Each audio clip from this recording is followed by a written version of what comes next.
శుక్రాచార్యుడు భగవంతుడగు శంకరునితో ఇట్లు పలికి మంత్రప్రాప్తి కొరకు ఆ వ్రతమున నిరతుడయ్యెను.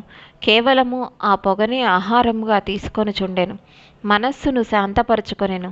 అతడు తన కార్యమును పూర్తిగా నిశ్చితము చేసుకొని ఉండెను. శుక్రాచార్యుడు కఠిన వ్రతం ఆచరించుచుండెను. దైత్యులు కపటతాపసుల వేషమును ధరించి ఉండిరి. ఇదంతయు దేవతలకు తెలిసిపోయెను. దేవతలు కూడా మంత్రప్రాప్తికి ఉపాయములు చేయసాగిరి. రాజా తదనంతరము దీనిని మనసులో విశ్లేషించి వారందరూ యుద్ధమునకు ఏర్పాట్లు చేసుకొనిరి.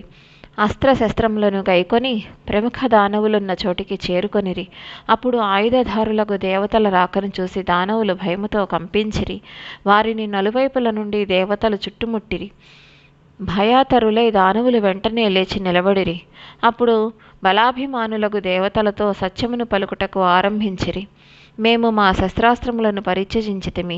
అత్యంత భయభీతులమై ఉన్నాము. మా గురుదేవులు ఇప్పుడు వ్రతమాచరించుచున్నాడు. దేవతలారా, ఈ పరిస్థితులలో మీరు మమ్ములను సంహరించుటకు వచ్చితిరి. మీరు మాకు అభయదానమును ఇచ్చి ఉన్నారు.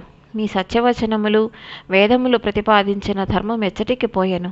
శస్త్రము లేని వారిని, భయభీతులను, శరణాగతులను చంపకూడదని శృతులు ప్రతిపాదించెదరు కదా.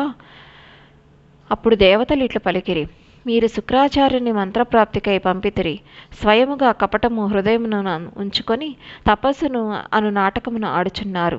మీ అభిప్రాయమును మేము ఎరిగితిమి. అందువలన యుద్ధమునకు ఉద్యమింపుడు, శస్త్రములతో సమరమునకు ఏర్పాటు చేసుకొనుడు, సమయము అనుకూలించినప్పుడే శత్రువులను ఓడించవలెనన్న నియమము ప్రసిద్ధమై ఉన్నది. దేవతల వచనములను విని దైత్యులు కొంత తడువు పరస్పరము సంప్రదింపులు జరిపిరి. తదుపరి వారందరూ అచటి నుండి పారిపోయిరి. భయముతో వారి మనస్సులో అలజడి చోటు చేసుకొనెను. భయభీతులై వారు శుక్రాచార్యుని తల్లిని శరణుజొచ్చిరి. శుక్రమాత ఇట్లు పలికెను: దానవులారా, భయపడవలదు, నిర్భయముగా ఉండు. మీరు నా దగ్గర ఉన్నంత వరకు భయము దరిదాపులకు కూడా రాలేదు. శుక్రాచార్యుని తల్లి మాటలను విని దానవుల మనోవ్యధ శాంతించెను. వారు ఆ ఉత్తమ ఆశ్రమమున నివసించసాగిరి. వారి వద్ద అస్త్రములేవియునూ లేవు. ఎట్టి సందేహములు లేకుండా కాలము గడపసాగిరి. పరుగిడినప్పుడు ఆ దైత్యులను దేవతలు చూసి ఉండిరి. వారు దానవుల అడుగులను గుర్తించి ఆ అడుగుజాడలను బట్టి వారున్న ఆశ్రమమునకు వెళ్ళిరి. అప్పుడు బలాబలములను కూర్చిన ఆలోచన లేకుండెను. అచట చేరుకొని ఆ దేవతలు దైత్యులను సంహరించుటకు ఏర్పాట్లను చేసుకొనిరి. శుక్రాచార్యుని తల్లి వారించినను వారు వినలేదు. ఆశ్రమవాసులైన దానవులను చంపుచుండిరి. దైత్యులు దెబ్బలు తినుచుండగా చూసి శుక్రమాత హృదయం కంపించిపోయెను. నేనిప్పుడే ఇంద్రునితో సహా దేవతలందరినీ నిద్రలో చిక్కుపడ చేయుదును అని పలికి ఆమె నిద్రను ఆదేశించెను. ఆ నిద్రాదేవి వెంటనే దేవతల చెంతకు చేరుకొనెను. వారిని తనకు వసులుగా చేసుకొనుచుండెను. దేవతలందరూ నిద్రావసులై మూగవారి వలె పడి ఉండిరి. నిద్ర ప్రభావమున ఇంద్రుని శక్తి కూడా క్షీణించి ఉండెను. వారు అలజడికి లోనేరి. వారిని చూసి భగవంతుడు విష్ణువు ఇట్లు పలికెను: దేవేశ్వరా, నీకు శుభమగుగాక. నీవు నా చెంతకు రమ్ము. నిన్ను నేను వేరొక చోటికి పంపెదను. ఇట్లు పలుకగా ఇంద్రుడు భగవంతుడగు శ్రీహరి వద్దకు వెళ్ళెను. భగవంతుని నీడను ఆశ్రయమును పొంది ఇంద్రుడు భయరహితుడయ్యను. నిద్ర కూడా అతనిని సమీపించలేకపోయెను. విష్ణువు ద్వారా సురక్షితుడైన కారణమున ఇంద్రుడు మునుపటి వలెనే ఆరోగ్యవంతుడై ఉన్నాడు అని శుక్రమాత తెలుసుకొనెను.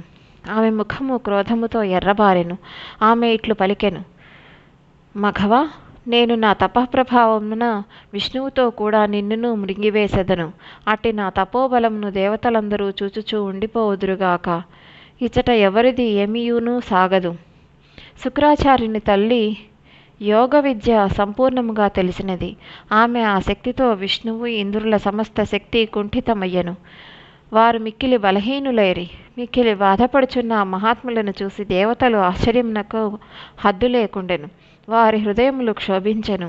వారు దుఃఖించుచుండగా చూసి ఇంద్రుడు భగవంతుడగు మధుసూదనునితో ఇట్లు అనెను: మధుసూదన, నేను నీకంటే ఎక్కువ దుఃఖమును అనుభవించుచున్నాను. ప్రభు, ఇప్పుడు ఈ దుష్టురాలిని దయచేసి వెంటనే అణిచివేయము. మాధవ, ఈమె తన తపస్సు యొక్క అభిమానముతో తారతమ్యములను తెలుసుకొనలేకున్నది. విష్ణుదేవా, ఆలోచించటకు ఈ సమయమున వాంఛనీయము కాదు. మహాత్ముడగు ఇంద్రుడిట్లు పలుకుగా విష్ణుదేవునకు వెంటనే సుదర్శన చక్రము స్మరణకు వచ్చెను. స్మరించగనే అది ఆ స్వామి చెంతకు చేరెను. దేవరాజు ప్రేరేపించెను. భగవంతుడు కుపితుడై శుక్రుని తల్లిని వధించుటకై చక్రాయుధమును చేబూనెను. వెంటనే శుక్రమాత మస్తకమును ఛేదించెను. ఆమె మరణించట చూసి ఇంద్రుడు మహదానందమును పొందెను. దేవతలు కూడా మిగుల సంతుష్టులై విష్ణుదేవుని జయజయధ్వనులతో స్తుతించిరి. అందరి మనసులు హర్షభరితములయ్యెను. వారి మానసిక సంతాపము శాశ్వతముగా తొలగిపోయెను. కానీ అప్పటి నుండి భగవంతుడగు విష్ణువు దేవేంద్రుని హృదయములను స్త్రీహత్య, భృగుమునీంద్రుని దుష్కర శాపము ఈ రెండును శంకను కలిగించుచునే ఉండెను.